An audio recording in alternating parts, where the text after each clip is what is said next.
James Dawson here, and I also have with me Melissa Fisher. And Melissa and I have known each other for quite a long time now, but I just thought I'd give you a brief introduction of myself, and then we can have a chat with Melissa and talk about what's on offer at the moment. You may or may not know that I'm the founder and the author of the Commercial Investing Academy, and also a couple of books and lots of articles on commercial property investing. So I've been running the Commercial Investing Academy now for about 8 or 9 years. And actually, Melissa was one of my star members of the group, who has now gone on to bigger things and invested in a lot of property and done lots of deals. And we'll get into those deals a little bit later. But what we're doing now is I'm going to talk about now just briefly about commercial property investing and the purpose of the podcast. So I've been a property investor now for about 40 years and love all property, but primarily, basically 90%, I'm involved in commercial property investing and looking for cash flow positive deals from day one. And that's what I've been teaching through my course over the last 8 or 9 years, and we've got maybe 1,500 members in that course, so that's been really successful. And the purpose of this podcast really is to introduce Melissa, and Melissa is going to have a new coaching program that's going to be available to anyone that's interested in learning more about property in general and also commercial property investing. So we might now go over to Melissa and get a bit more background on you, Melissa. Hi, James. Thanks for that. Well, interesting when you start talking how many years it's been. They slip away all too quickly, don't they? Absolutely. Yes, and I did your programs. I don't know, maybe 8 years ago, and it Yes. was incredible. There was so many insights that you delivered with that. It was absolutely amazing, and definitely a game changer for how I saw the commercial scene, and definitely how I overlaid your wisdom onto the projects that I did moving forward. So a little bit of history. I've been in business for about 28 years now, and a lot of it's been in the property industry. So various different roles, various different businesses, but in the property industry, and in transport was the other major industry that I played in. I certainly have an amount of hospitality background from earlier years, and definitely from some of the projects that we've undertaken over the last couple of years as well. So big business background, which helped. It certainly helped when you're looking at the numbers from a commercial property perspective. Been investing in property for, wow, more years than I care to imagine, to be honest. And certainly, like many, started off with the little residential deals, and then got into the commercial property. And it's always interesting to see where you settle. Some people will settle into their renovations and they love it. It's what they do forever. Commercial property, once I learned the trade of this one, was where I settled, and I totally love it. Absolutely love the amount of variety that's amongst it, but definitely the fact that it's very good from an income perspective. Excellent. What do you think has been one of the biggest insights or lessons, perhaps with, say, just focusing on the commercial side of things, that you've learned over the years, say from when you were starting the course? Because you're also in that high-end group that we had for a couple of years as well. So that was great. But was there any sort of big lessons that stood out, do you think? Oh, look, absolutely. If I'm and we're focused just on the commercial side of things, James. One of the biggest lessons that I took away from the very early stages, and leveraged consistently, is being able to work with vendors and negotiating with vendors. That from a initial perception is you need a lot of money to get into commercial property. So you don't actually, you just need to know how to negotiate well. And often we're always looking at the numbers and making sure that what we're paying is the correct amount, and it's the value that the property is at the time. And we're looking for a lot of other things, but forget that we can negotiate terms. And generally, there's a lot of money saved in being able to negotiate long settlements and even vendor finance at times. So one of the big tick items, one of the main lessons that I took on right from day one, was learning to negotiate with vendors a whole lot more, not just about dollars, but Yeah. definitely about terms and even their experience in specific product as well. So it's endless. The amount that you can actually gain out of that is endless. So that was, and I still do now. It's still, I can walk away from a negotiation with a vendor going, wow, I hadn't tried that one before. That's another great little a great little thing in my tool belt as far as negotiation goes. So yeah, it's something that I love. And what do you think your main approach is to commercial? Do you think it would be mostly looking for cash flow initially, or ways to manufacture growth, or is it always just a combination? So interesting. I coach quite a few people at the moment, and we'll look at their situation. It's very relative to an individual. When I bring it back to me, absolutely income. I'm always looking at positive income and very good positive income off commercial property, but eventually we've got to pay it down. So we're also looking for what can I cut up, strata, sell some off, keep some, or sell some off, pay down debt. So I've now got more income coming in. But the end result is always income. The end result is always, this baby's going to sit there forever and a day. It's going to put money in the bank. It's going to do its thing, and it's going to do it from a positive perspective, never from a negative perspective. Yeah, it's a bit like a threefold thing, isn't it? Like cash flow, manufacture growth, and also have in mind exit strategies where you can, perhaps divide up, etc., which is fantastic. You've got to have plan A, plan B, plan C, plan D, all of those things in place from the very beginning. With that end result of wanting to generate income, you've also got to be able to look at, where am I leveraging to buy the next one? If I've tied my money up in my first property, how am I increasing the value in this so I can withdraw equity out and go and buy a second one and a third one and a fourth one? Yeah. So it's never just a set and forget, I've bought it, it's bringing me in money, and that's all I'm going to do. We want to make sure we're leveraging every possible way we can, because you've got to move forward. You can't let that deal stop you from being able to move forward. So we generate our own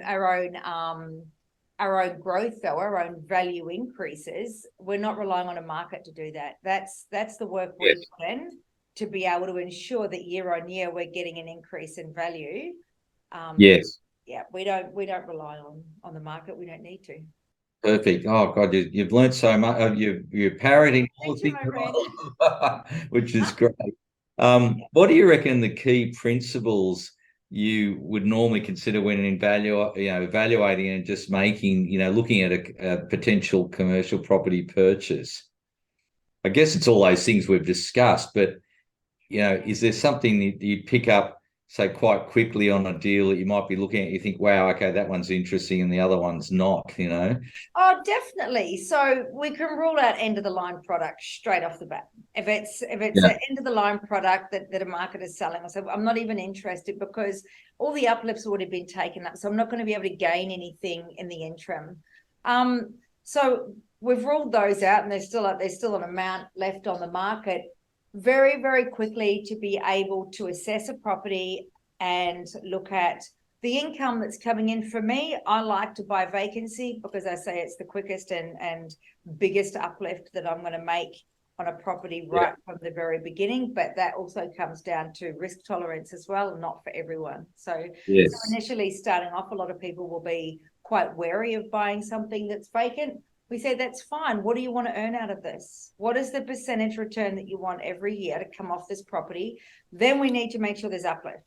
If there's no uplift that you can generate off it, there's no point in going any further. If it's not going to give you what your end result is, go and look at another property. I've seen so many people that will try and make a property work when it doesn't. And they spend a lot of time, they'll throw money at it and hope that it will do what they want. If it doesn't, from the very beginning, don't waste your time on it. There's enough out there to actually move into and find the one that's going to serve the purpose for you. So I'm only ever looking at the value, the income it can generate, what it's generating at the moment, what the area cap rates are, because I also want to know what that real value is. I'm not going to pay for potential. If the asking price and the agents or the vendors are hell-bent on their price and they're selling the potential uplift, then I'm not interested. I'm going to do the hard work to realize that potential and increase the value myself. So, we look at the basics of what income is coming in now and what can I create? What is that gap? The area cap rate, what is it? Because I want to know how much uplift I'm going to get when I create the extra income. And then buy price, how rigid is the vendor? Are they hell-bent on their price, or are they prepared to give consideration to what this product actually is worth? Because often, and more often than not, James, when I've looked at a property, whether it be for me or someone else, the agents and the vendors are selling way above what the actual value is. Yes, I mean, it's about, a lot of the time, isn't it, about not doggedly sticking to a deal that's, never going to work, and also, so you can quickly decide whether you can move on to look at another deal, but also, sometimes you have to educate the vendor look, you do. as to why their price isn't correct. That's, because they're going to get the same with the next buyer, probably. And this is it. And so, I mean, I'm very okay, and I'd recommend to most people when they're looking, if they're on a commercial real estate or realestate.com, if you're looking to buy, well, look at what's been on the market for a while. Because often you'll find the vendor's been through that with numerous people that have come in that have put an offer in saying, no, this is what it's worth. And they've gone, no, I want this. And if they've been through that a few times, all of a sudden reality starts to kick in that maybe I'm not going to get that price. Maybe I need to be more realistic. And 2 years down the track, they're still holding on to it. So it's a nice starting position. Also, if you're buying fully tenanted, I go, what is the uplift you can create then? If you want to create more income off this, what is the uplift? And if there isn't any, try the next one. Don't get bogged down on this has to be the deal, because otherwise you start making some really bad choices around product that you hold that's not really that positive in the end, and that's not what we're trying to achieve. Yeah, absolutely. Maximizing investments, Melissa. How do we go? What's the best way to maximize it? Wow. Any Okay. tips? So first, I've really got to say, for anyone that manages their own property, good luck with that. Yeah. I choose not to. I choose to really work with good property managers and making sure that those leases are up to date, that they have all of the right criteria for increasing rents, for the market reviews, for making sure that outgoings are actually on charge to the tenant. Because when you're doing it yourself, often that can get forgotten. And if you miss a rental increase, you've actually just missed a value increase on your property as well. So there's little things that a good property manager will do and do well while you're off finding your next deal. So I think it's a false economy to get caught up and I'm going to manage it myself unless that is your forte. So at a very bare minimum, to maintain good value and see it increase and your income going up, that's a hard and fast, a really good property manager. Constantly looking at what else can I add on to this? I go, guys, look at your roof space. What kind of signage can you put up? What are the things that you can actually do which increases the value of an increases income stream? And whilst we don't all have something that you can put digital signage on, if you're on a corner block and you've got a side wall, it's the amount of money that you can get from developers that want their name to be seen because they've got a subdivision happening around the corner, from a new business that's gone into town that goes, I need a bit of exposure, that will pay for this every year. It's another income stream, which in turn means it's extra value of your asset that's sitting on that parcel of land. Sometimes I don't think we look well enough at what we can do with existing building and existing footprint before we need to start considering, can we add anything on to this piece of land?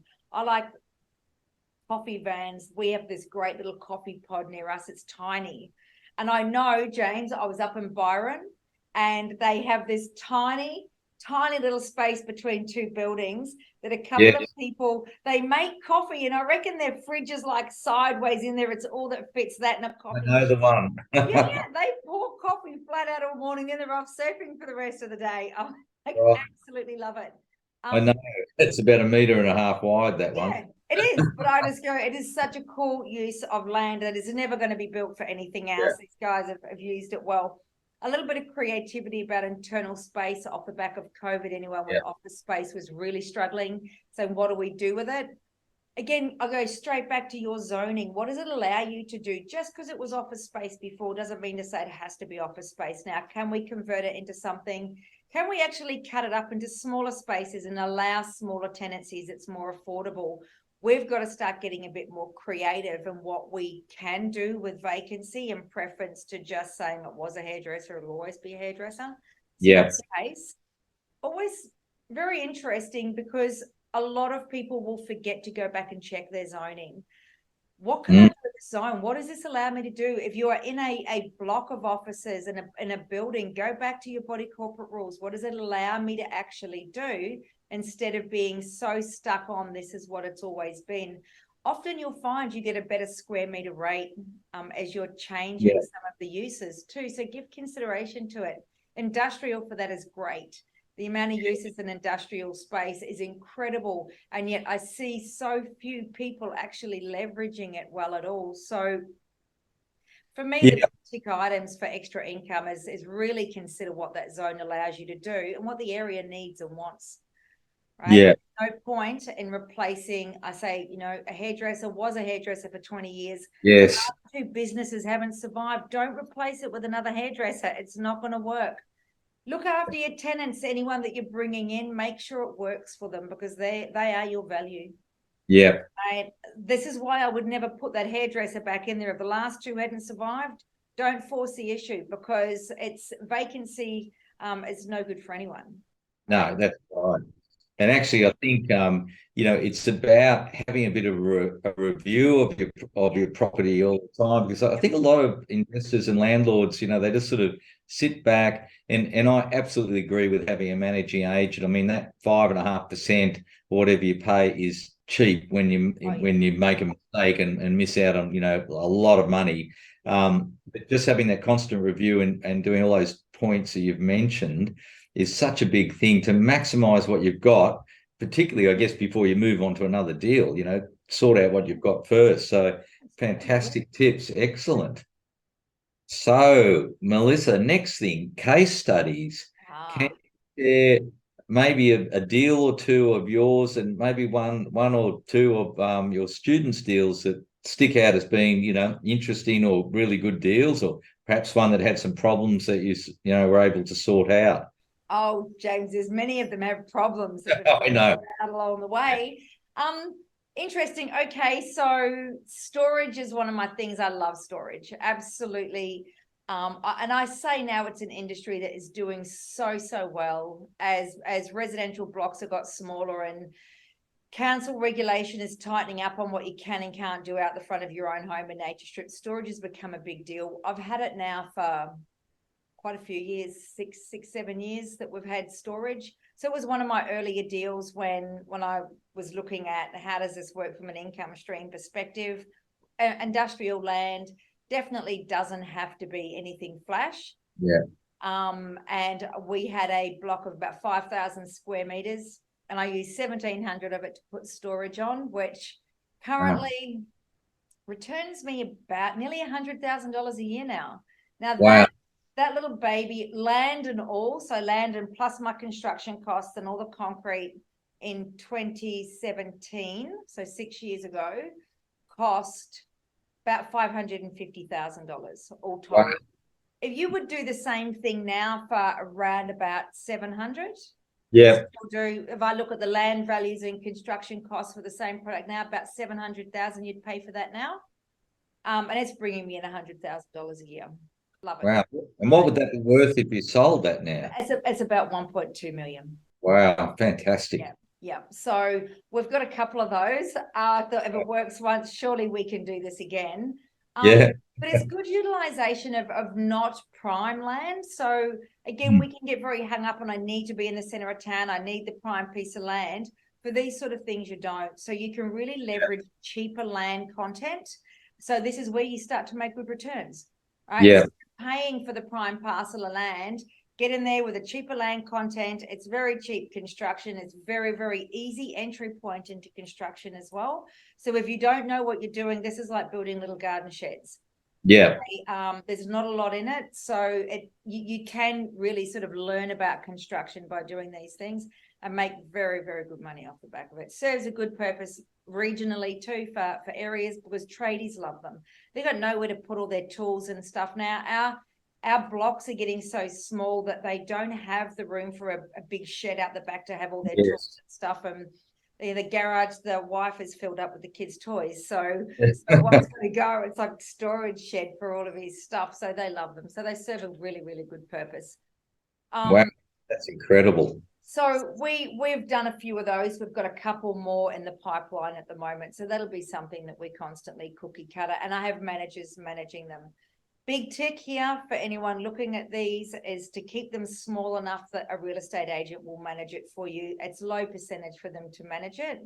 Very, very simple. You are a part of an industry organization. So as long as you operate to their standard, your insurance is very cheap, very easy, very simple for it to be run. Everything's automated. We don't want to make this complex. Yeah. Local managers do it all for us. It's full all the time. Have no issue with it. Wow, fantastic. I manage this myself. So basically on that first one, you're getting about 20% return. We're doing very well off it.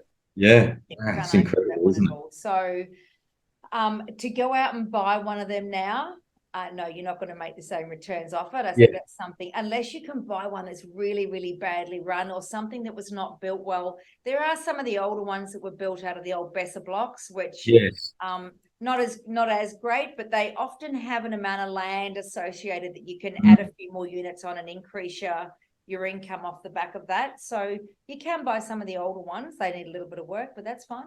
We're up for that. So. And what about, do you do caravan storage and things like that on hard stand areas? Okay, so we've got an amount of developments we've got happening at the moment, so we can buy big parcels of land, and it'll take quite a while to get them through council, to get our planning permits in place or rezones in place. So we'll often use the vacant land to put outdoor storage on. So caravans, boats, trucks, any form of earth moving equipment, we will just do outdoor storage. So all we do is put a front fence up with sliding gates. We have a very automated system they can use with their mobile phone to let people get out. So they got 24/7 access. We put security cameras up, minimal cost to get this operational, and some tins of yellow paint to mark lines on the ground so they know where to go. That's all we need to do. And it's all outdoor storage. So a great little income stream until we get our permits, move them to the next block of land. We've got a bit over an acre at the moment that's pulling $100,000 a year off outdoor storage, which is insane. Wow, that's incredible. Nowhere to put trucks. Sorry? It'd have to be probably the lowest cost commercial development you could probably do, isn't it? Storage. It is. And funnily enough, I think if we went back 5 years, it wasn't quite as easy, wasn't quite as lucrative. But at the moment, the storage is a big thing. And at a lot of places I'm looking at, all the storage units are all full. So people are very happy to have their caravans outside behind lock gates. So the two big things that they're looking for is behind lock gates and some form of security cameras there. So their little asset there is looked after. There's nowhere else to put them. So you're a big solution to a lot of people. And no one wants to be giving up their toys. They want somewhere to put them. So it's an easy option for an income stream. So anyone developing or waiting for permits, it's a great option. I guess, Frank Lowy, who was Westfield, shopping centres, his thing was, all you need to do is provide the space that people want to use and people want to go to. And that's commercial property, it's brilliant. The simplicity of it, absolutely. Know what the need is. And there you go, there's the answer. Absolutely. Yeah. And you know what? I just say to people, it doesn't matter if you do this and you allow truck storage, because these guys have got nowhere to park anymore. They can't take their trailers home. The roads aren't wide enough. There's a lot of towns that they're not allowed access through town. If you provide somewhere for them to park, they pay you monthly without issue. You're a massive solution to them. And as it pays your outgoings while you're getting permits, done. We're happy. That's it. Right? Yeah. Wow, that's fantastic. Now, another deal of yours? I do. I have, and I reference this one often. So it's a group of shops that I did in Melbourne. Oh, yes. I guess This was an absolute game changer for I guess how I looked at commercial property moving forward. And I remember turning up at the auction. It was something I had looked at and I'd got busy and I'd pushed it aside. I hadn't done a lot of research on it. And the auction date came and I said, let's just go and have a look. I want to see what's happening in the market. Who's at the auction, what this looks like. So off we go. It was a beautiful day, tootle down there.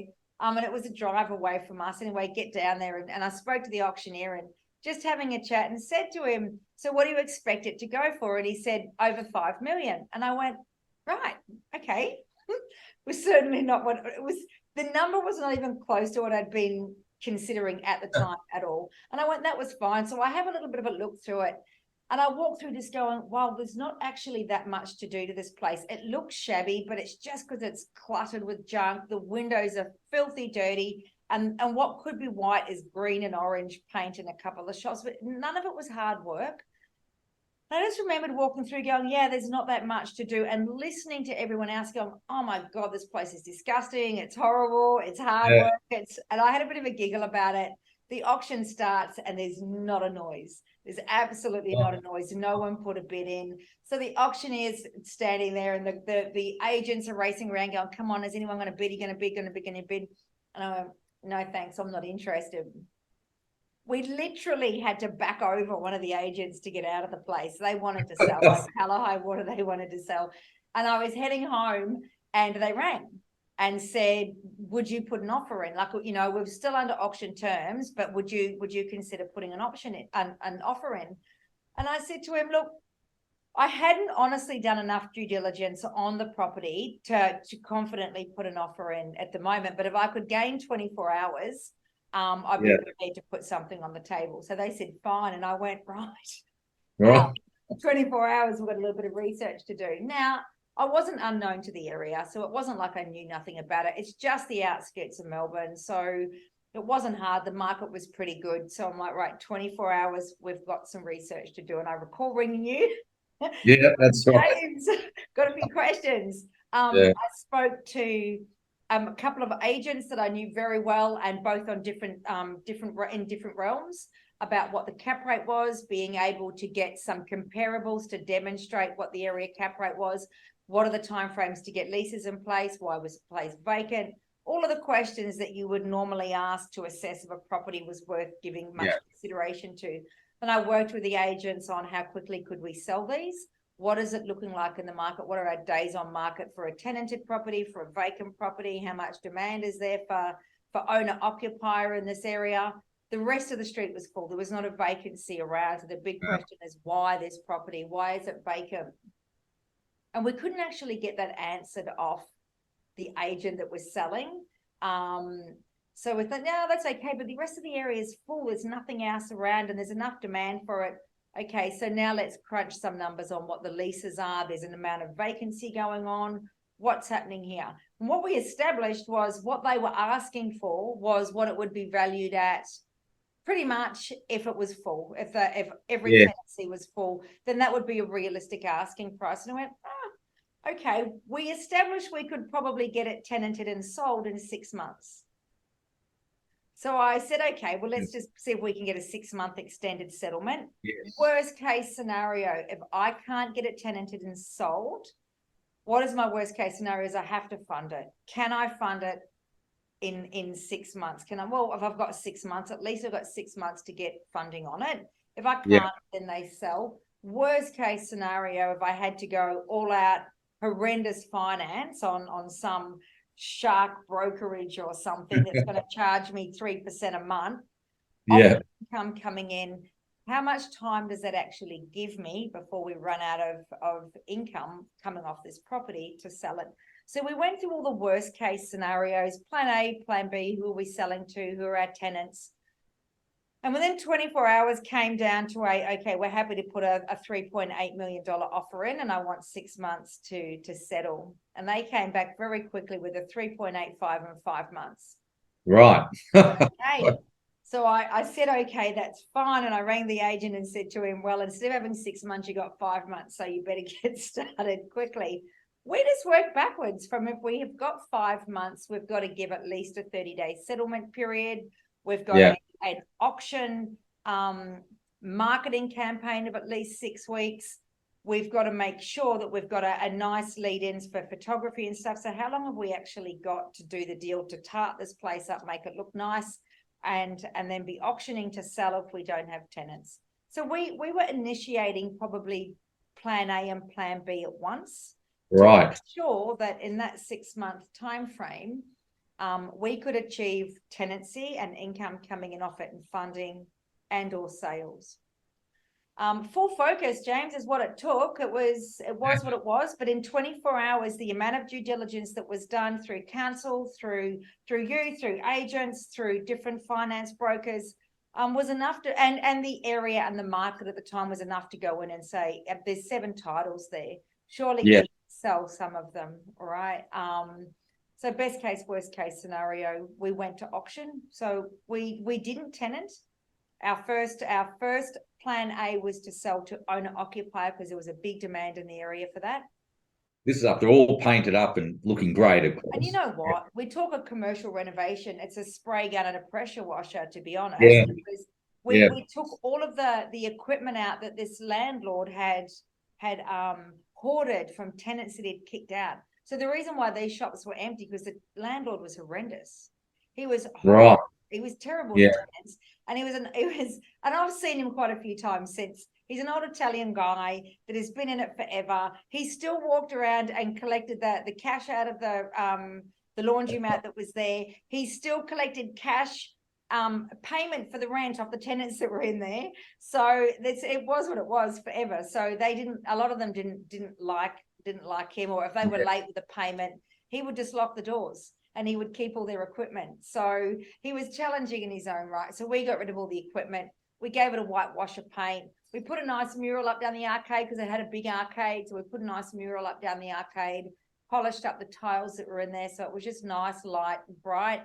The tenancies that were in there were good tenants. There's nothing wrong with them. Their leases were good leases.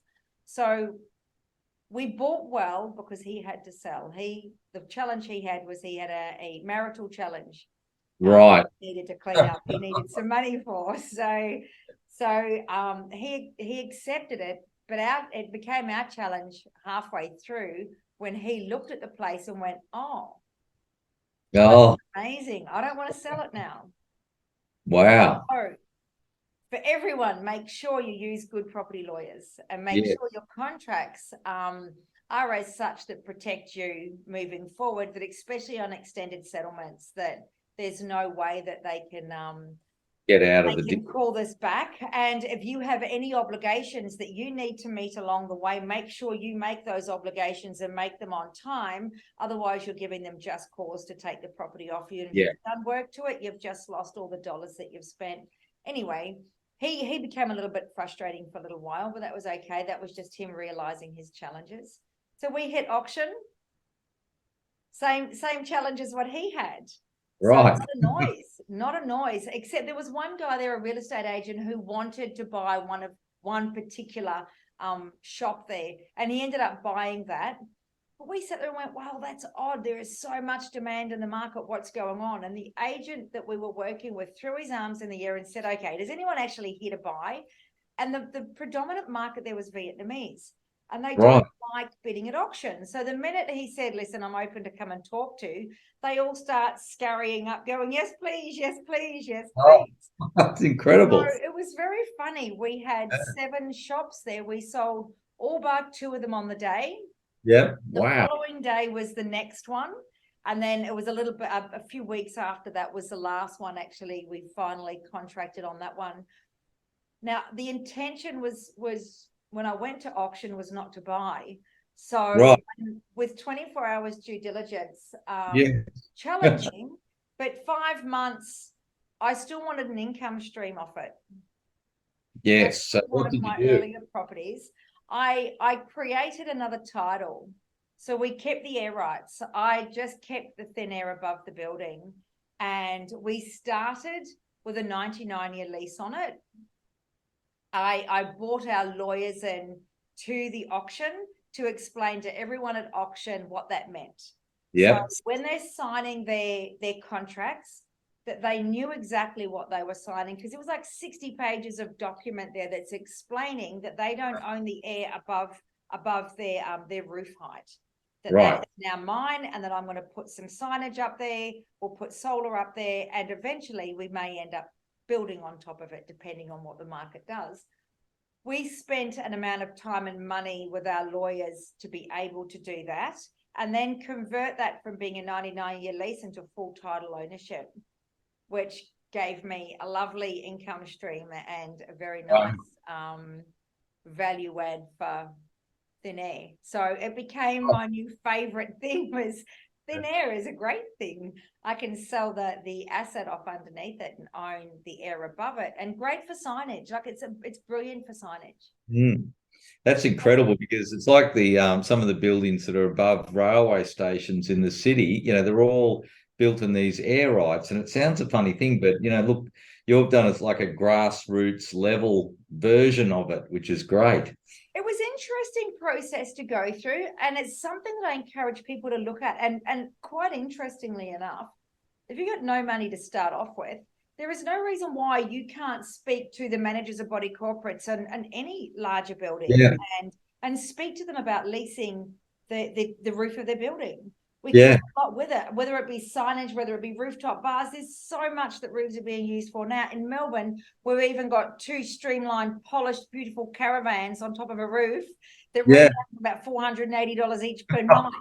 Right? So there's definitely things you can do. But it's not given enough consideration to what can go up there. And some of our lower buildings are great for signage, especially on the main roads. So that little sign, to construct and put digital signage up, about 200,000, I think 206. Yeah. It'll bring in 100,000 a year. Wow. They say worst case scenario, 10% cap rate. So you got $1 million worth of. That's it. It's right, probably the best tenant in the world. It's a tenant you just plug in. Exactly. And you know what? With digital signage, you can actually access it from your phone. So you can be you can be surfing somewhere, James. Get the mobile phone out and change the ads that are scrolling through the digital screen. So easy nowadays. So I say those things are a younger generation. You'll see so much more of them popping up. It's not funny. Yeah, absolutely. Absolutely. I think that the technology for that, for signage and stuff has changed so much. I mean, remember they used to paste the pictures onto those big signboards. I know. Driving to the Gold Coast, everything's digital. Just incredible. Yeah, it's that's fantastic. And it moved very quickly. It did. It moves very quickly, that space. It was a great deal. Loved it. But it changed the way I looked at commercial property too, because you really get in amongst what's happening in the market, where your value increase actually is. It gave me the hands-on experience of where you can create value. So we ended up selling for the $5 million. Wow. It was right at the very beginning. Doing that 24 hours was very focused due diligence on the numbers, on the value of what that property was at that point in time, but also on what the uplift was I could create by getting those tenancies in place. So it was quite easy to see that if I'm buying it at 3.85 and I'm selling it at 5, there's enough to give this a go. What's the worst case scenario? We're still going to make money. So yes, there were a few costs. There was a little bit of money spent on renovation. 100 grand is what we budgeted for, and we didn't spend over. There was an amount on legal fees to create the air rights and undertake all of the contracts. There's an amount of commissions at the other end. It's all part and parcel of course what it is. But there was a very big profit in there as well, which was very, very nice, considering I didn't go to auction to buy. Yeah, that's it. Amazing. And I guess, comparing that to, say, doing a residential reno, you go and you're doing bathrooms, kitchens, carpet, curtains, all this stuff that, quite often, in the commercial space, you've got the sink in the corner and just the common spaces you tidy up. So it can be a hell of a lot cheaper to tart them up. That was a sizable property. Like I say, seven shops in that, and $100,000 to fix it up. So, like I said, we put a big mural on the wall right down the inside wall of the arcade. The whole external of the building we painted. So it went from a very old looking looking building to a very modern, nice, grey coloured structure. We put some external signage on it for the existing tenants and put a light box and stuff up there. So Yeah. it wasn't a lot of money in the whole scheme of things. I've seen residential renovations cost more than $100,000 for a lot less. Oh, absolutely. But the difference that it made was huge. It was massive. So, and a very small percentage budget wise too on cost to what was spent to renovate. Yeah. You're not putting the same time, effort, and energy into it as you would be on a residential renovation at all. Amazing. So leave it nice and clean and clean slate for tenants to come in and create Yeah. the vibe that they want for their business. I Yeah. think that's important. Perfect. Yeah. Now that we're going to be talking about coaching later on, but any recent deals you've helped someone with that you've been coaching? Oh, for sure. So there's quite a few of them. I do have the one industrial standout, an amazing little deal. And this particular woman had been in residential and she knew it well. She had done a multitude of residential deals. She'd made good money. But she was looking for an income stream. And she said, there's no residential deal that I actually make is making me money. Everything is, when I look at all the numbers, they're going to cost me. I said, well, they always will. Right? It just is what it is because you're paying your own outgoings. So this is where it sits, right? That's one of the big things from a commercial perspective is the tenant pays the outgoing. So instantly there's a difference in income. So we started talking about getting her out of residential and over into the commercial space and what that looked like for her portfolio and where she was comfortable. And I say everyone settles into a strategy and an asset class. She gelled with industrial. She was looking for a couple of little factories and we'd spoken about some of the ones that we'd built and what it can look like, what you can turn them into. So off on her merry way, and she went with that. Yes, I'm okay to buy some vacancy. I'm all right with that because I can see how I can get the uplift in that. So she found a nice little group of 5 little factories. It's over in WA and a great little group of factories at that. Anyway, she bought well. Didn't have too many issues getting tenants into them at all. But the one thing she did have to get was sewer put in. So in one of those areas that the sewer had to go in and they ended up getting a delay on it. Now, which is not an issue in the whole scheme of things. And I will elaborate on this a little bit. Because it was already positively geared in a very good way for her, the only reason she was selling some off was to minimize the debt that she had on that property and then go into the next one. So she was just going to constantly keep using the money that she had put in, increase the equity so she could borrow enough against it to get her money out. It pays itself off. It gives her positive income. She goes again. So in her mind, it was mapped out nicely. And then she hit this, she got fully tenanted. So it was great. Beautiful income stream coming in. So perfectly positively geared, well over 10% return for her. Wow, great. Now, what she wants to do is take the money back out and go on the next one. But she had to be able to do that, she had to be able to strata title them. Now, she had to have the sewer in to do that. Now, there was a small challenge because the water table was too high because it had a lot of rain over there at that particular time, and the guys couldn't get in to do the work. So there was a delay by 6 or 7 months. Right. And so she started getting really frustrated about it. And I said to her, what is the problem? And she said, well, I've got to get this done. And I said, why? And she said, well, I want to do the next one. And I said, I understand that. We can start negotiating on the next one. You're not going to settle on it.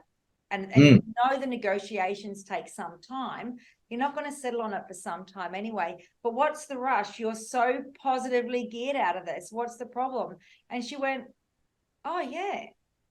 It's not really an issue at all because this was very positively income streamed. But because she was so used to residential property, she never got into a position where she was comfortable holding it because it was always costing her money. So it was a realization to her that she just went, oh, hold on a sec. I'd never even considered that my bank is being topped up every month quite nicely, that I don't actually have to sell. Right. Position now. And she just went, wow, that's a very different realization because she was just in this autopilot way of thinking that I undertake a strategy and I've got to sell because you can't afford to hold on. Yeah. Wow. It doesn't work. So she just went, oh my God, this is so much better than what I ever imagined it was going to be, because now there's no pressure on me either. So when something doesn't quite work out, it's already positively geared.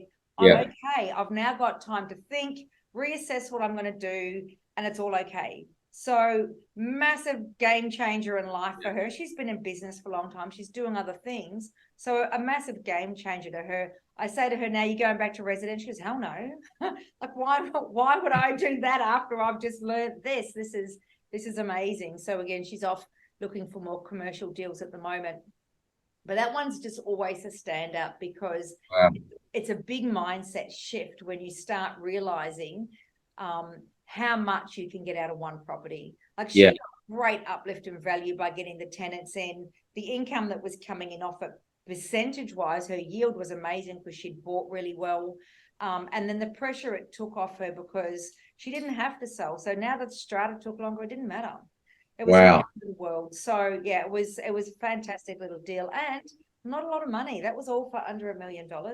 Wow, it's incredible, isn't it? When you think of that, 5 separate tenancies for under $1 million, and a lot of people be looking at units, a 2-bedroom unit that'd be $1 million, Absolutely. And they're never going to get the yields off a 2-bedroom unit, no matter what strategy you overlay onto it, to be honest.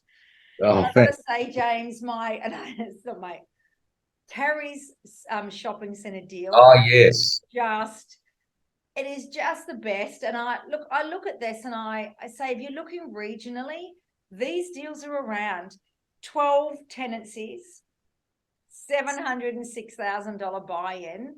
And this woman, it is what it has done to her and her husband from a family unit perspective, how they've worked together on this, the growth that she has got, taking this on and actually being able to go again from residential into the commercial space, understand the numbers, understand the negotiations, understand the leverage position. She now deals with the CEO at council. She's talking to the mayor all the time. She is just, I say she's the new queen of Geraldton is what she is, because she put herself out there. She went, well, if I'm going to find good tenants, and she bought vacant, like she had 75% vacancy on this, but she spent the time right up front. We talked about okay, what does it look like from a financial position? What are your loan payments going to be going in? So what are your outgoings on the vacancy? Is the current lease, the leases in place, going to cover that? We want to make sure that you're not paying out right from day one. And then how much time are we going to factor in to achieve full tenancy on this? What money do you need to spend to actually get good tenants in? What is this going to look like? So we budgeted it out, both time and cost. And she was very comfortable then saying, right, we've got this game plan that we're going to follow, and we know what the days on market are. We know what the demand in the area is. We know what sort of tenants we're looking for and who wants to be in the area. So she'd done all the research. Yeah. She was very comfortable going out asking for it. So it wasn't going out begging for, oh my gosh, I need to find tenants. It was going, no, I know what we want in here. I know what this looks like. We've mapped it out. Now we're just going to go out and find it. Again, good property managers in place that she can work with, because she's 4.5 hours away. So she's not local to this area, which means you've got to be very on point with the knowledge that you have of the area, but also the team that you're dealing with. Yeah. So, like I said, she's the queen of Geraldton as far as what she's delivering to the region, because she goes and speaks to them and says, right, well, from your perspective, council, what do you actually want this to look like? And if we're going to bring businesses into Geraldton, what does that look like for your future plan? And how does council see this? And how's council going to support new businesses coming into its region? So she went and literally asked for them to help support businesses coming in. They were very excited to do so. They said, absolutely, if you're prepared to invest in our area, we're prepared to help you. Wow. So she's just leveraged in so many different ways. It wasn't funny. Bought well. Yep. Again, if we want to go to the very starting position for her, we sat down and worked out what this property was worth. Now, the vendor at the time, we didn't know was a valuer of all people to be up against. Wow. Neither of us knew this. So with strategy going in, this is how we're going to negotiate this, and we're going to substantiate the value by fact, right? We're going to go in with absolute comparables, which she did. Now, because her first language is not English, she's very conscious of this, very, very self-conscious of it. So her challenge was always, Mel, I don't know how to get the right words out sometimes. Right. So she'd stand in front of the mirror and practice what we'd said until she was confident, and then she'd go, whack, let's go and have this conversation. Right. So she put the hard yards in on it. She did exceptionally well. And she negotiated it down from, I think it was 800 odd down to 706. Got the deal done. A short settlement suited him, so she was very okay with that. And the rest was pretty much history. She just constantly kept getting tenants in. First round, she had the supermarket, which was the largest one. Yep. But everything else prior to that tenant had made her $100,000 income coming in. Wow. It was very nice of her. Yeah. $106,000 purchase. Wow. Fully tenanted is $197,000 a year. And Wow. her cost base to get there was $150,000 on top of her purchase price. Yeah. Wow. That's just incredible. So you want to talk percentages on income. Yeah. I'm prepared to put in the time and effort up front. And I say it's starting to look at what that end product's going to look like. What tenants do you want? Why? And why is a big thing? And where does that fit for the area? Just because you want to put these tenants in place, does that serve the residential area? Does it serve the rest of the business community? If you want to spend a little bit of time researching this, you'll do exceptionally well from a vacancy perspective. Understand the area, understand what it Mix needs. too. You know, if it's a good mix as well, that's important for the other tenants. And Has get to that be. right, Has to it's a big thing. be. I Wow, that's an agree. incredible deal. Oh, it was a beautiful deal. And I'm so happy for her. She's done so well. But again, she's another one saying, Mel, she's often looking at other shopping centers. That's her thing, right? Wow. So yeah, we call her the queen of shopping centers. That's her thing. So and she's got something to reference to. She knows what worked. So she just repeats the strategy again. Yeah, she'll do very well. She'll continue to do them. She'll do exceptionally well. So very, very proud of her. Yeah, absolutely. It was super So, exciting. so from these, we've probably already gone through some key points from these case studies, but anything that's absolutely like a standout point before we have a chat about coaching business? I think one of the standouts just on the commercial side of things is don't expect the negotiations happen overnight. Be okay that it takes time. You're not in the rush the same as what a lot of people that are in the residential market are. Commercial takes longer, and that's a good thing. It's actually, as much as we want to get it off the market and get into due diligence, it does take time. So don't feel the need to rush it through every process to get it unconditional. Getting a due diligence clause in there and getting it off the market is perfectly ideal. But again, be very conscious that I'd much rather people spend that little bit of time saying, is this a good deal? Are the fundamentals right? Does this work for the area? Does it work for my strategy? Because everyone's going to be in a different situation. Put your offer in, get it off the market with a due diligence clause, and breathe. Yeah. Go through due diligence systematically. Let's make sure we've ticked all the boxes, because that's what due diligence is for. And communicate really well with your agents and vendors. If you can get in front of a vendor, most of the time it's ideal. Sometimes we choose not to. But most of the time, I said, just negotiate well, and be fair. Be fair. We can negotiate on a lot of things, but always keeping in mind, what is the actual value? We know we've worked it out. What is the actual value? Be fair and reasonable, and you'll do well. Fantastic. Now, I think it's a great time now. They're fantastic points. Great time now to have a chat about your coaching business. And we've already had that example there with Carrie's deal. It's, she probably, I'm sure she wouldn't have been able to do the deal without your help. And now you're launching this new coaching business, which I'm totally 110% backing you on this, because I know how good you are. But let's discuss that, and what do you think the benefits are of working with a coach? Look, it's always an interesting thought. I can go back to my starting positions prior to being coached on various different things in life. and say, what are the benefits of being coached? Definitely, it's a fast track. You're leveraging off other people's knowledge and experience. So it certainly saves other people making decisions that may not serve them well, jumping into something too quickly or not jumping in at all sometimes. So missing out on being able to have the income streams that they'd like. It's definitely a great sounding board for decision making. Quantifying the decisions that you're making, and is it right for me? Is this a deal that's gonna tick my boxes as far as my goals go? They're probably the big tick items. If I was to overlay this onto a lot of the coaching students that I've had over time, one of the big things is to be their backstop, because it's really easy to get to that unconditional phase and go, yeah, no, I'm out. Fear factor kicks in, and all of a sudden people are trying to find a reason to bail out. So a coach will actually sit there and say, let's reassess this. Why did we make this decision? We've done the due diligence. The numbers stack up. Let's keep moving forward. So it is a massive support group, having coach behind you to reinforce the decisions that you're making, to bring to attention the due diligence that's been done, and to support you actually moving forward, because it does get challenging at times and you don't know what you don't know. So to be able to leverage someone else's experience and knowledge, you can't go past it. You really can't. Although there's no book that I've read that actually gives you that level of support and understanding at the time. Also, the fact that we've all been there. We've all had our first deal, our second deal, that you go, yeah, you don't know what you don't know.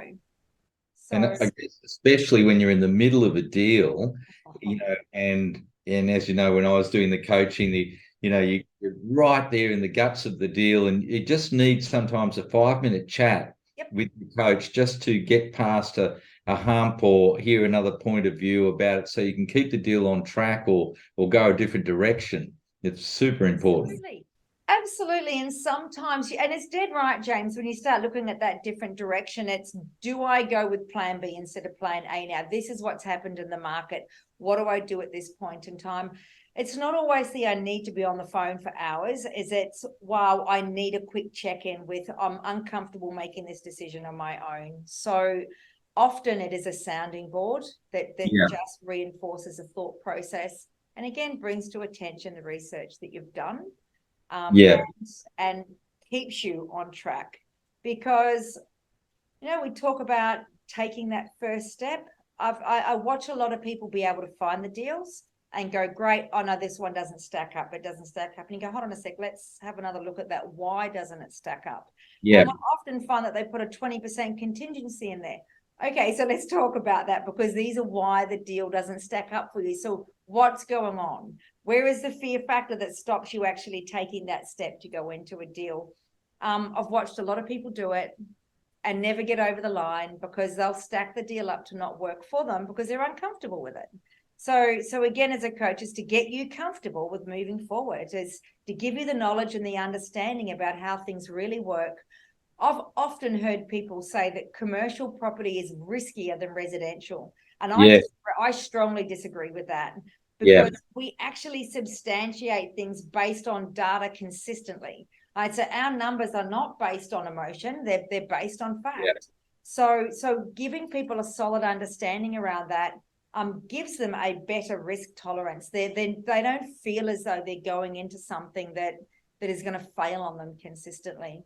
For me, that's really important to get people to that level of understanding where they know the product, they know what their outcome is going to be, and they're comfortable with their portfolio. You should be able to enjoy this. Is there any other before we talk about how people can access the coaching with your mastermind, the new mastermind group, any other maybe a story about a deal that was resurrected from the brink, if you can think of one? Actually, I do one, and quite interesting. So a student of mine, Christy, a lovely woman, she'd been divorced, and she had put all her money into her house. That was where her money sat, and there was nothing she could do, and now really wanted some independence. She sold her house, and that chunk of money was hers. That was what she was going to change her life with. Anyway, started coaching her, And again, she looked at a multitude of deals, and we were going into commercial because it was going to be an income stream. This had to be a good income stream for us. So residential wasn't going to do that. So we started looking at a few commercial deals, and she'd bring them to me, and this one would work and that one wouldn't. We'd go through the due diligence. We'd understand why the numbers didn't work. She got into purchasing a storage unit project that was in a different state. Now, this is the middle of COVID, so she never got to go and see it. And one of those that was run by the owner, so the vendor did this himself. We couldn't get numbers on it. You couldn't substantiate much at all. Anyway, and it wasn't because it was a bad project. It was because it was owner operated, and he didn't keep good records, so there wasn't a lot that could be demonstrated. He didn't have paperwork in place. He didn't have phone numbers for half the people that actually were in his storage units, right? So it was trying to put a value around it was quite challenging. So we had to sit down and say, okay, let's rework this. Let's start with our land values. Let's look at what the income is that's hitting his bank account. Let's see if we can actually get to what a value is from a base perspective, which we did, and she was quite comfortable with. And we looked at where the leverage was, what we could do with it. It came with a little cottage. There's extra land that she can build more on. She can develop it into whatever else she wanted. So we said, okay, that's fine. Let's start negotiating this. So she went to a broker for funding after she'd contracted. Right. They basically said no. Oh, dear. So she hit another broker, and I said, it's okay, you've got a finance clause, it's fine. We were going to have to work hard. And she got to a point where she said they don't like it. They just don't like this deal. And I said, that's interesting. I said, let's go to the banks and let's have a little bit of a look at what bank has got an appetite for various different things. So in preference to spending a lot of time on the project, she spent so much time on funding. Right. It wasn't funny. So it was reasonably challenging right down to the wire before she got funding. Her plan B was going to be some private money for a period of time until we could finalize the lending on it. But this was all because she didn't want to put all her money in. She was so scared that every time we got to a end of due diligence, we're coming up to unconditional, she's trying to get out at a million miles an hour. She didn't want to put her money in because remember this, she'd sold her house for this. So she's now renting. This piece of money was in her mind the be all and end all. This was what was going to turn her life around. She was now divorced. She's got kids. So this was a game changer for her. This was her everything. She was so fearful of getting it wrong that as she's coming up to all these milestones within a deal, she was hitting brick walls. She was looking for the brick walls was what she was looking for. She was looking for a way out to actually get out of this. So it was many, many conversations with her about the deal's a good deal. Let's get back to the numbers. Let's look at the uplift you're going to create by putting some structure in place. You can operate it remotely. You can put managers in. You've got people on site that are going to look after it for you because you've got the cottage there. Let's talk through this. Most of the coaching on that was to calm her back down and get her back down to the fundamentals and then step forward again. Well, we got over the line. We got over the line on settlement. And all of a sudden comes the flood of you've got this business to operate, and the amount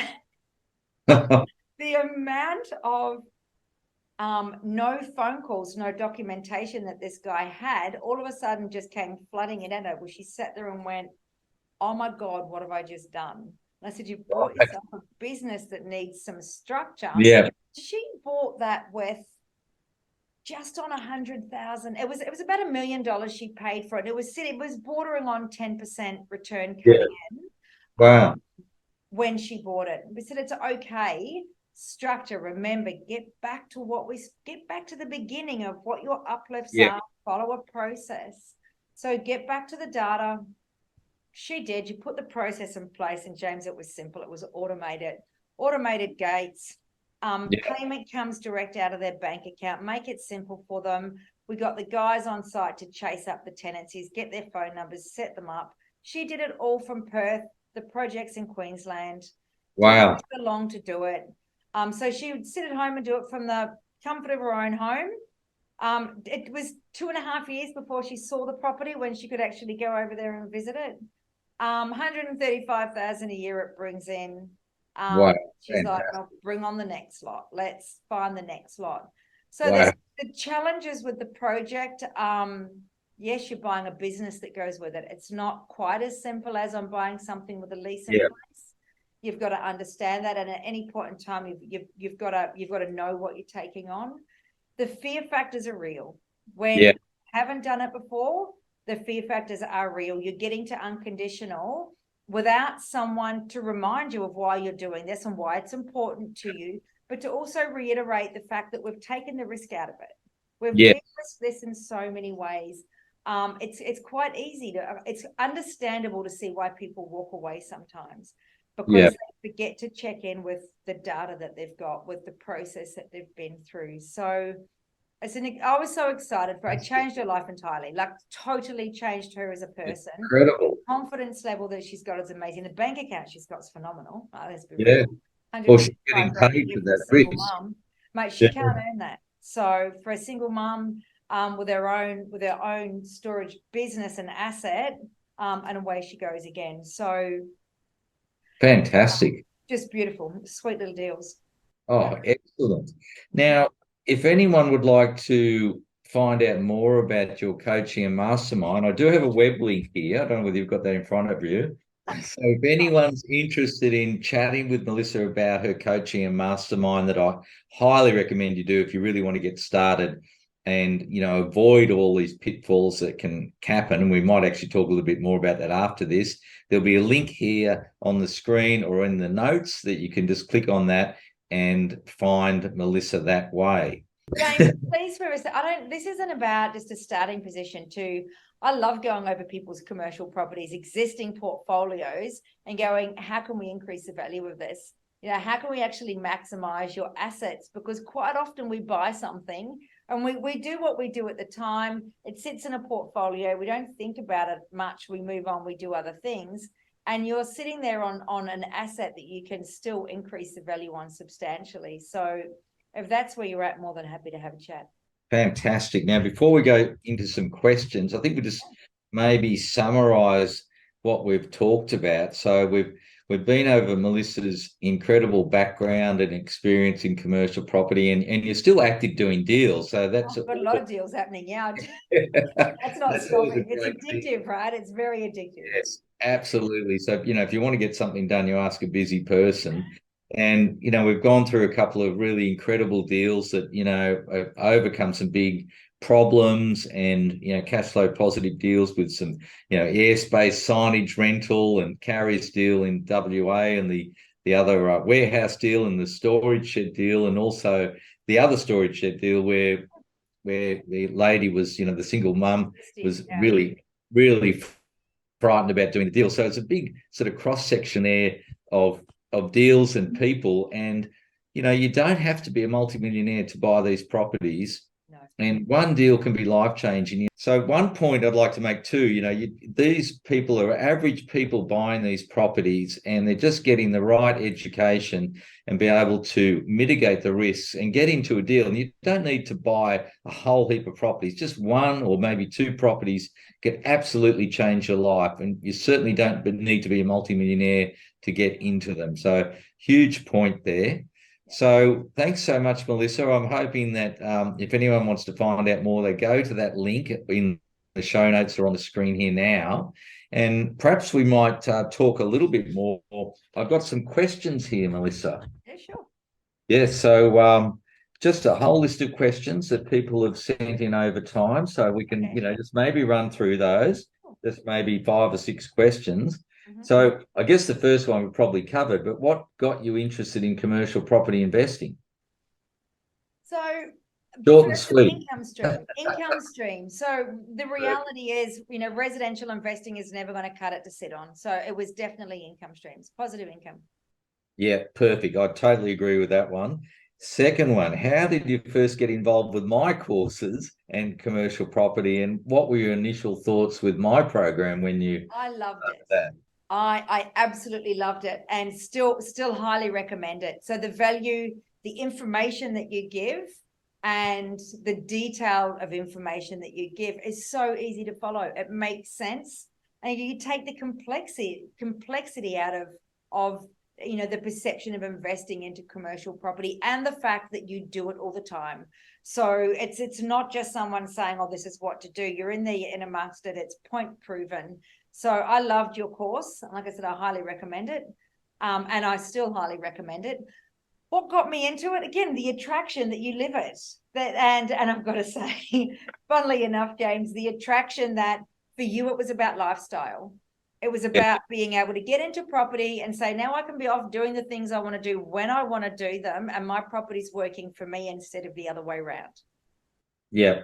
Yeah. I think that's actually a very common goal with people, even if they perhaps don't realize that, when they're starting to invest, but really it's about replacing your income, either your job income or, I know that we get a lot of people in the course that are, over 40. We've got a lot of younger members, but a lot of people come into the course that are over 40 and they suddenly think, hey, I've got to really sort out my retirement, and I've only got, maybe 15 years where I'm still working and I want to do it now. And it's just a great vehicle to do that. So, that's good. Thanks for the kind comments. You weren't them. Trust me. Absolutely loved it. No, genuinely. Yeah. One other thing, I guess we've covered actually the biggest challenges you've faced in commercial. We've sort of covered those and it's great when you're talking about case studies, because it covers a lot of the everyday challenges that, people have with investing and how you can get through them.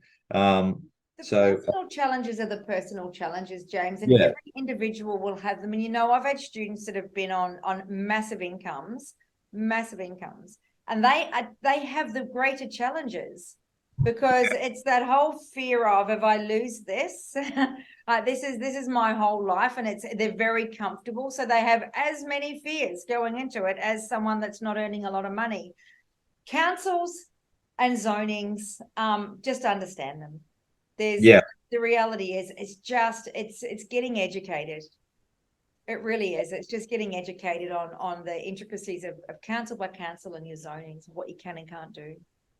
Now, one more question. We've probably covered this as well. Well, a couple more questions here, Melissa. How have you been able to help others to achieve success in commercial investing through your coaching business? And I guess that's the principles we've covered, but is there like a step-by-step sort of point form you could narrow that down to?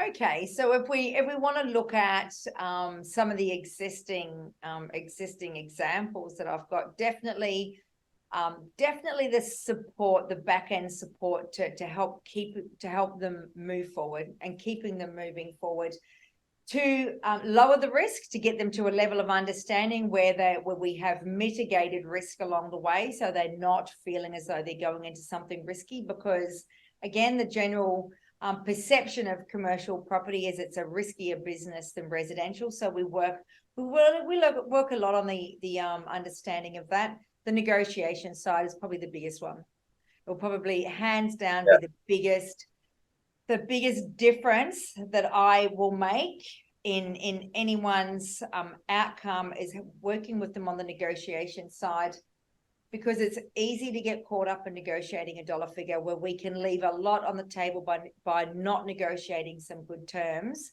and some good extended settlements or extended due diligence clauses that actually work for us. So that's a massive, and it has been for a long time, probably because I realized the value of that very quickly, and the value of working with vendors, that I bring a lot to the table as far as that goes with all of my students. And then it's assessing the deal. Is it good or is it not? And then what else? If anyone's ever heard me speak, it's, well, what else can we do to that? Like, there's no need to go and find another one yet. You haven't finished with this. You can still leverage this really well. Why go out buying another deal where you're paying stamp duty and on costs when you've still got money that you can make off this one? So they'll be the main things that I work on with everyone collectively. And then there are the personal side of mindset and everything that goes with getting out of residential and into commercial, and then being okay with earning a lot of money, because not everyone's okay with that. So we do work on that as well. Yeah, funnily enough. Yeah. Fantastic. Can you share any recent trends or in the commercial property market that you're currently following? Anything that you think might be a little bit different than the average punter is is doing. I guess probably signage is one of those. Definitely. Signage is, yeah, absolutely. Digital. Let's look at making things more automated and more digital. Storage is a big one, and Yeah. I'm following at a million mile an hour, various different ways that we can utilize that. Not everything has to be brand new and constructed. What can we convert?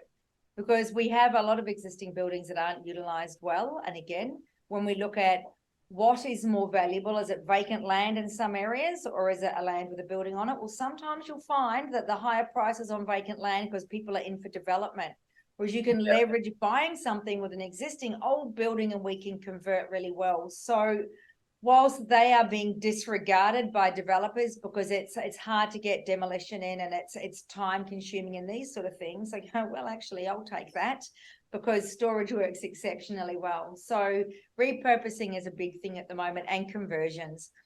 I'm spending an amount of time looking at various different deals for Yep. what can it be converted into. And this is definitely off the back of COVID, when we saw some big challenges in hospitality. We saw some challenges in retail. We say, what can they be converted into? Just because it was a pub doesn't mean to say it's got to stay a pub. What can Yeah. an old building like this be used for? So conversions into a higher square meter rate, massive increase in value, great income streams coming in off them, and generally a really good vibe for an area, and a good impact on a region because you're bringing new businesses into them. Smaller space, definitely. We have changed, and we're never going to go back to the same way we did. Working with a large format retail association at the moment, and they're amazing. They are a phenomenal group of people. So a lot of insights coming from them. But again, we're giving consideration to smaller footprints, smaller space. What does it look like? And collaborative areas. So are we prepared to share space with different businesses, smaller footprints for some of our smaller retail shops because it's affordable for them. So affordable rents, and then off-site warehousing. So now I've given away all of my secrets. Yep. That's what I'm doing at the moment. Great. Oh, fantastic. Well, I think that's been a fantastic interview and an overview of what's going on and discussion about the new coaching. So I urge anyone that wants to have a chat and share Melissa's fantastic knowledge to get in touch through the link here on the screen or in the show notes. So thanks, Melissa. That's just been fantastic once again. Thanks, James. It's been, and it always is. I always love jumping on with you and having a chat and sharing war stories and secrets and all the rest of it. It's always very enjoyable, and I do thank you immensely for your recommendation and time, as always, because I know you are very busy doing things yourself. So appreciate it. Fantastic. Thank you. Chat soon.